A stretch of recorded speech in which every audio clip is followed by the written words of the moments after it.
I'd like to welcome in former Executive Assistant Director for Intelligence at the FBI, Joshua Skule. Josh, great to see you as always. So I want to start with the newest twist in all this. There's no crime tape up, so the home is apparently not being considered a crime scene at the moment, but we have seen the tape go up.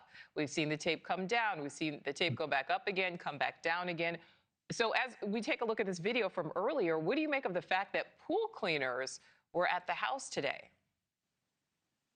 Well, I think there's a lot you can read into the crime tape going up and the crime tape coming down. I personally would not have allowed them to clean the pool at this moment because they've gone back so many times to the house that you don't know what evidence is going to be coming from the house in the future. They've done several searches. We saw the white tent yesterday. They got the height and the body measurements, and they have to go back as new leads are developed. That being said, probably highly unlikely that there was something to do with the pool in this crime.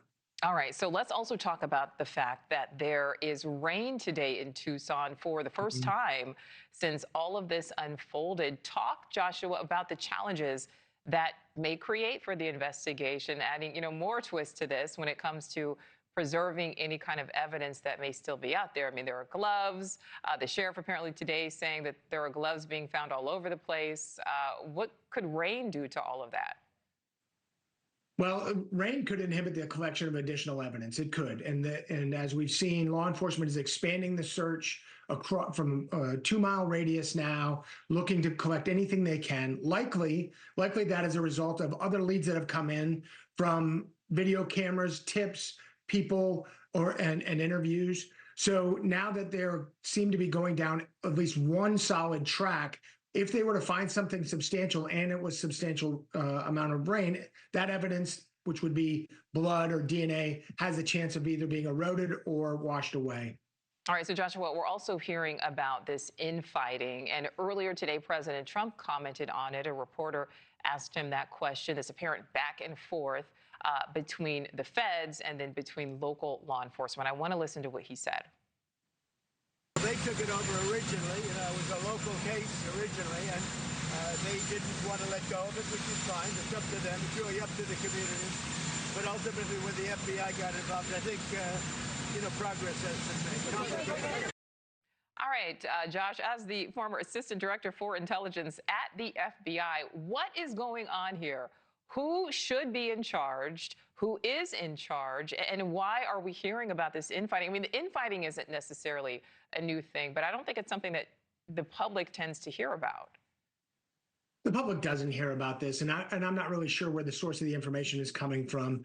In a high-pressure investigation that has as much media scrutiny as this one does, there are going to be differences of opinion. Sometimes those become heated. People are working long hours. They have strong opinions. They have investigative theories. So I can't speak to the validity of whether or not there's actually a rift between the sheriff's department and the Phoenix field office. I don't know the sheriff. I do know the special agent in charge in Phoenix, and he is a seasoned pro. So if there was a conflict, he will resolve it. I think this is more to do with the immense media scrutiny, a lot of pressure, folks looking to do the best they can with the information they have, and sometimes that spills into passion. And so, Josh, Sheriff Nano's telling Fox News today that he believes, quote, this is an obvious kidnapping.